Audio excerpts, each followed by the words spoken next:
By all counts, the macroeconomic and financial conditions are austere. The global economy is inexorably headed into recession. The global manufacturing PMI contracted to an 11-year low in April 2020. The global services PMI recorded its steepest decline in the history of the index.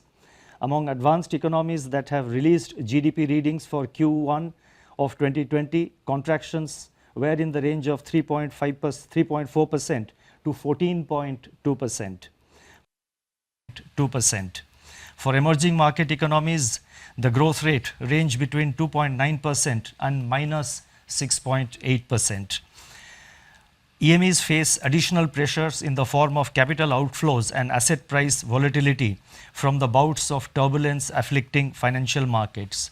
The plunge in crude prices has dried up budgetary revenues for oil exporters.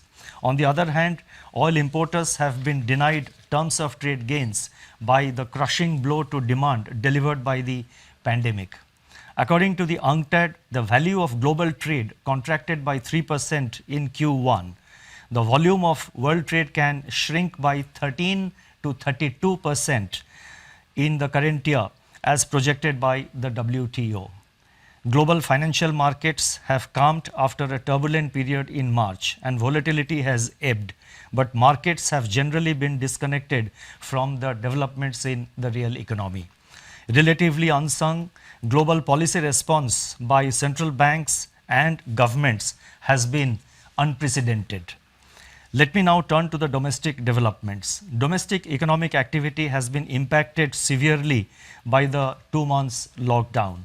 The top 6 industrialized states in India that account for 60% of our industrial output are largely in the red and orange zones. High frequency indicators point to a collapse in demand beginning in March 2020 across both urban and rural segments. Electricity and petroleum consumption, which are indicators of day-to-day demand, have plunged into steep declines. The double whammy in terms of losses of both demand and production has in turn taken its toll on fiscal revenues. Investment demand has virtually been halted by a decline of 36% in the production of capital goods in March, which was coincident with a contraction of 27% in imports of capital goods in March and 57.5% in April. This is also evident in a fall of 91% in finished steel consumption in April and 25% shrinkage in cement production during March. The biggest blow from COVID-19 has been to private consumption, which accounts for about 60% of the domestic demand. The production of consumer durables fell by 33% in March 2020, accompanied by a 16% decline in output of non-durables.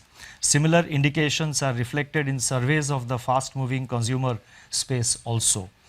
In the production sectors, industrial production shrank by close to 17% in March, with manufacturing activity down by 21%.